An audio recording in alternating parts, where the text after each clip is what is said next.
Thank you. We're going to start this off with a little activity. I'm going to ask everyone to rise from their seats, stand up for a little bit. As I was introduced as, I am a football coach. So I'm going to give you maybe the most iconic thing sports has given us. It's called the slow clap. It's going to get us going here before we start talking. Second, and maybe only tailgating.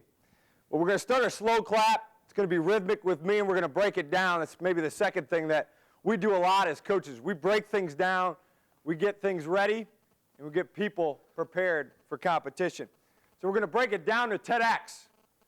This slow clap is going to be an end point, and I'll go 1, 2, 3 as loud as possible.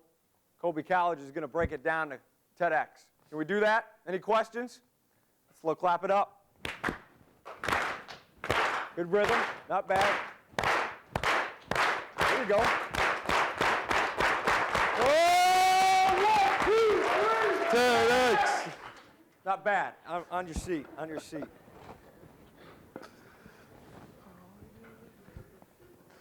Slow clap's the best thing anyone's got going. I mean, if you got like a bad movie that you're going to, hop into the bathroom, slow clap it up, it becomes the best movie you've got. Hop to a bad date or something like that, you're uncomfortable, hop into the bathroom, you might be proposing. I mean, you're excited about the next step. But the excitement for me being here is really a testament to Mr. Mark's TEDx setup and you being here. There's passion about what we're doing and who we are. As he said, I'm the football coach here at Colby College, and I'm still in my freshman year. It's been a wild ride going through our first season as a newer staff, but I couldn't be happier about being in a place that I really believe in. The second phase of my title is as recruiting coordinator, and that title brings on a very apparent subjective mark, which is recruiting the very best people we can find and then developing them as students first, athletes second, and most namely as people. And it's a development process that takes time. And a little bit of my background, I got to Albright College, which is in Reading, PA. It's a Division III school that, quite frankly, wasn't very good when I got there, 2-8. And in 3 years, we went from 2-8 to 11-2 in the national quarterfinals. We were eventually lost to Mount Union. But that 3-year period showed, A, that you need a plan.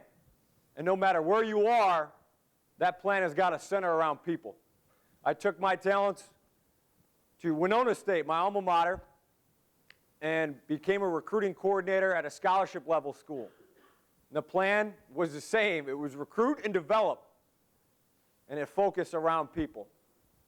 And then, God willing, I got here to Colby College, happy to be in Maine. We're putting that same plan in place to grow the talents, abilities, and success of our football program. Title today is Win with People. It's pretty simple. But as we go through, you're going to hear some great quotes and hopefully take out of this some life lessons that it isn't about football, it's about people. Because with our plan, success, any achievement really is a result of people first and process second. That focus being on people. Kurt Ferentz said it's a willingness to trust the process of recruiting great people and developing winners. Recruit and develop is our plan, and that plan could be put to building a corporation, a company, a church, a family, to me, a football program. It's really all the same if you have a foundation built around character. Who matters? You got to remember, when you build something, when you develop something, who matters is they do. Okay, they do. I got a quick activity. Everyone's got a pad of paper and a pencil in front of you, okay? And I'm going to make this a little bit interactive. I got 3 questions that are going to pop up on top of the screen. Number 1, name the 5 wealthiest people in the world, okay? Number 2, name the last 5 NFL Super Bowl champions. And number 3, name 5 people who have won the Nobel Peace Prize or Pulitzer Prize, okay? You're on the clock. Coaches get the chance to do that too. You got 60 seconds. 60 seconds. I need 5 people that call themselves the wealthiest in the world. I need 5 of the last Super Bowl champions in sequential order. And I need 5 people who have won the Nobel Peace Prize in the past 5 years or been a Pulitzer Prize winner. Some of the most notorious award winners you've got. That clock says you got 30 seconds. And it's ticking.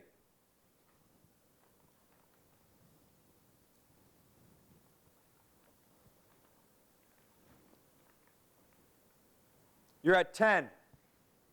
Should be pretty simple, pretty easy. You're talking about some important people, not only in our country, but in the world.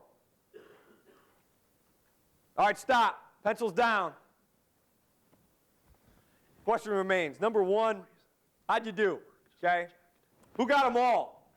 Who named 5 of the most wealthy people in the world? Come on. Money matters, man. Money generates business. Money generates status. Who's got 5 of the wealthiest people in the world? Raise your hand. Anyone?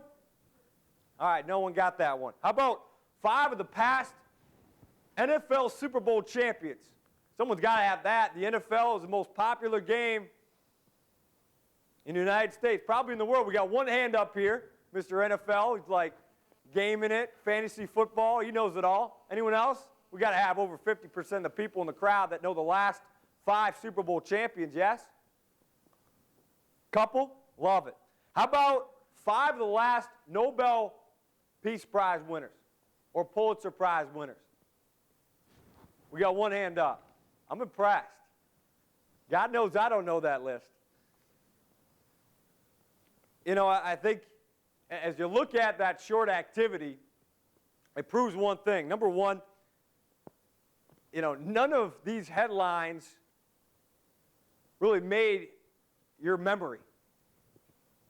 And these are people that have won the Super Bowl, that are billionaires, that consider themselves a Nobel Peace Prize winner. You know, none of these people are second-rate achievers. They're the best of the best. The best of the best. But can we remember them? I don't know. I'm going to put you on the clock one more time. And this activity asks you to name 3 teachers who have aided your journey, your personal journey. 3 of the best coaches that you've had in your athletic career, probably speaking career, whatever coach you might have, name 3 of them. Name 3 people who you simply enjoy spending time with. You're on the clock. You got 60 seconds. You're lucky we're not doing conditioning periods.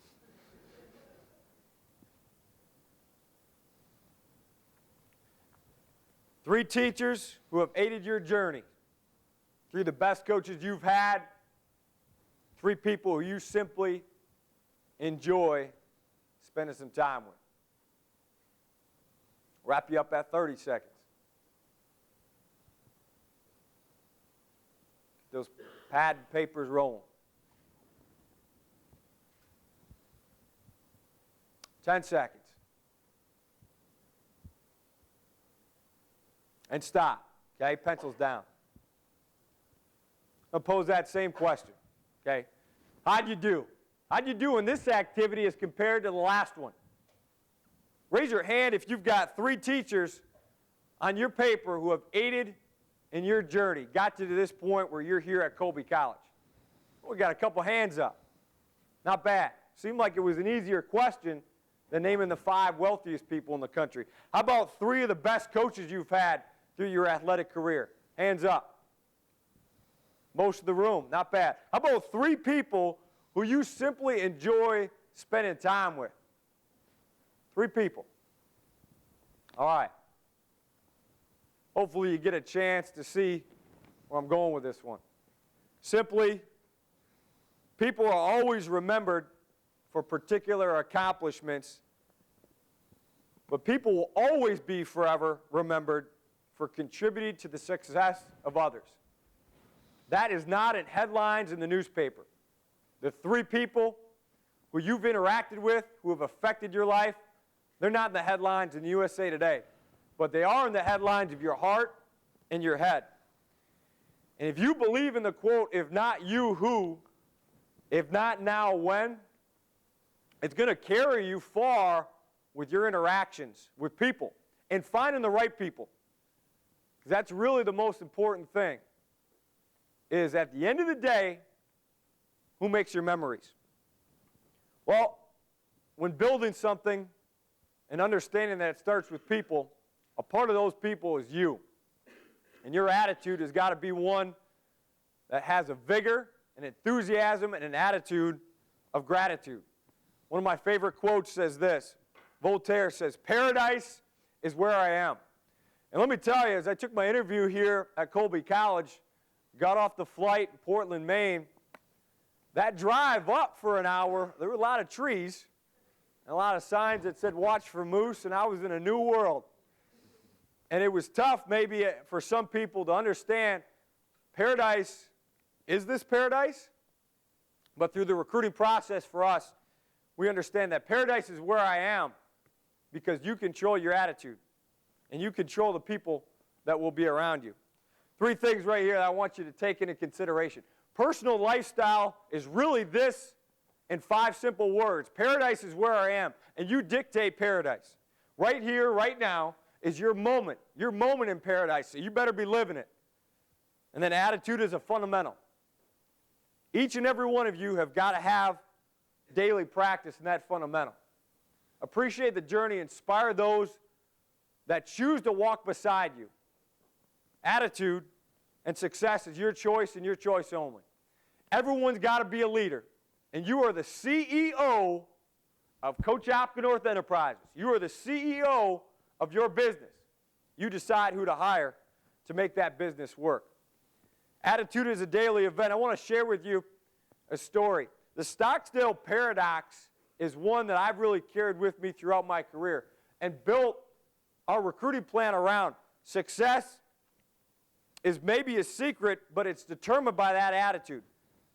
Ryan Stockdale was in a Vietnam POW camp for 7 years. 7 years. And he held on to 2 very significant but very contradictory thoughts. Number 1, his life couldn't be any worse than it was at this moment. But number 2, his life would someday be better than ever. And no matter what pitfalls are coming at your life, if you remember number 2, you're going to be just fine. Great people are able to confront the most brutal of facts, but at the same time, simultaneously maintain absolute faith that they will win in the end. At Colby College, our football program going in the 2012 season, we weren't very good. We had to admit that. That was the brutal fact, but it wasn't the focus. And now as we grow and develop, winning 3 games in our first year is pretty important. Successful people hang together. So as you develop yourself, grab people to hang out with you. An activity I've done in the past, you walk into this room, I give half you a green hat and half of you a red hat, and you walk in, you don't really know each other. The green hat people will sit over here, the red hat people will sit over here, and you'll grab your cliques, and you'll kind of hang out. That's all you'll interact with. That's all you'll talk to. John Maxwell says this is part of the law of the lid. The law of the lid simply says you've got to find what your lid is and then attract those around you with the same ambition, same regard for success, and same ambition and passion to live in paradise. Successful people will be a direct correlation to the people that surround them. If you want to be great, surround yourself with greatness. If the green hat people were great and the red hat people were slaps, go hang around with the green hat people. You're going to learn some stuff. You hang around with the red hat people enough, you'll become a slap. Only great people are willing to give themselves away. Only great people give power to others. That's a part of the development plan. And finally, empowerment is awesome. Not only for the person being developed, but to the others that have vested interest in the individual's concerns. And finally, as we look at developing people and developing a plan, you've got to read past the cover page. I'm going to bring a guest up here. Ben Brower, okay? Ben Brower's a senior here at Colby College. Absolutely give him a hand. Ben Brower's a senior here at Colby College. I get the job as the offensive coordinator, recruiting coordinator at Colby. And one of the first young men I meet in our program is Ben Brower. And he's introduced to me as a senior offensive lineman. Ben Brower is 5'0", 200 nothing, and I don't get real excited about developing a run game with Ben Brower as my left guard. Namely so, rightfully so. But because of development and because the focus is on people, Ben was the right guy for the job. Great people are driven by their head, number one, and their heart, number two. You cannot grab greatness by only reading the cover page. You cannot grab the right people when developing a great business, corporation, or team by only reading the cover page.